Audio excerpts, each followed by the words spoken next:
သွားတယ် ပါတီ Preggy လာတယ် မာရီ မာရီဆိုတော့လှမ်းခေါ်ရတယ်ဖိတ်ခေါ်ရတယ်ဟုတ်လားရိုးလာဆိုတော့ဒါတန်း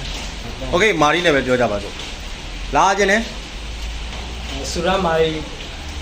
လာခြင်းလား ဟုတ်မောင်မောင်မာရီ မောင်မာရီ လာခြင်းနဲ့ဆိုရင်မောင်မာရီလာနေတယ်ဆိုရင် ဘိုလေးမာရီ ဘိုလေ မာရီ မာရီမဟုတ်ဘူးမာရီ မာရီ ဘိုလေမာရီ ဘိုလေးမာရီ နော်လာနိုင်လားလို့မေးမယ်ဆိုရင် လာနိုင်လားမ ဘိုလေ မာရီက ဘိုလေမာရီကတို့မဟုတ်ဘိုလီကမာရီနော်ဘိုလီမာရီကဟုတ်ပြီနော်လာနိုင်လား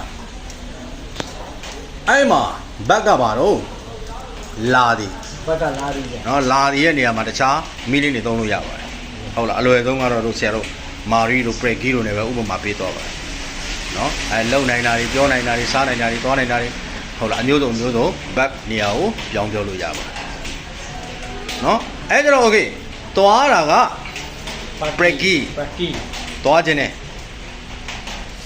ဆူရာပရက် ဟေး ဂီ ဆူရာပရက်ဂီကသွားချင်တာမဟုတ်ဘူးဘာလို့ဆူရာကြီးထည့်ထည့်တာတော့ ပြီးဆူရာစာပြီး ဆူရာဆိုတာပြီးတာလေချင်းပြီဆိုမှတော့ချင်တာကဘာတော့ မောင် နိုင်တာက ဘိုလေး အေးအဲ့ဘာလို့ဆူရာကြီးဆွဲနေတာဟုတ်လားတခါလေကျတော့ကိုးစိတ်တည်းကတော့အမှန်ထွက်သွားတာကဘယ်လိုပြောမလဲsorry ပြောချင်တာကတော့အမှန်အုံတော်ထော်မှာရှိတယ်ရင်ထဲကဆွဲနေတဲ့စကားလုံးကြီးထွက်သွားတယ်အခုလည်းအဲ့လိုဖြစ်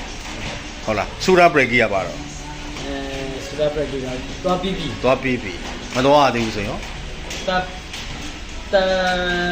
မသေးဘူးတပရက်ဂီဆိုတာမသွားဘူးဒီကမသွားရသေးဘူး တရားကမသွားသေးဘူး မသွားရသေးဘူးပဲပြောမယ် သွားပြီဘာရော ဘလွန်ပရက်ဂီเนาะမသွားရသေးဘူးသွားပြီးပြီဆိုရင်ဆူဒါပရက်ဂီเนาะအဲ့ဒါလေးကွဲပြားအောင်ဒီချမှတ်မယ်เนาะโอเค